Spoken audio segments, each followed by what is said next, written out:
Air unit installed on August 2, 2018. Split bedroom plan with 3 bedrooms and 3 full bathrooms. Covered front porch, slab is granite.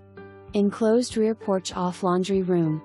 Eat-in kitchen with plenty of counter and cabinet space. Formal dining room with built-in cabinet. Spacious living room. Master bedroom with built-in cabinets.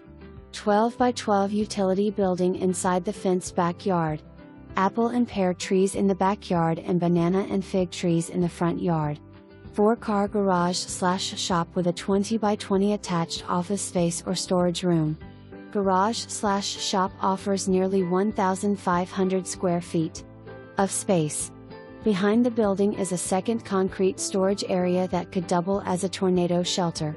House is 2 miles from both Athens Tech and the new Kroger Marketplace, shopping and restaurants.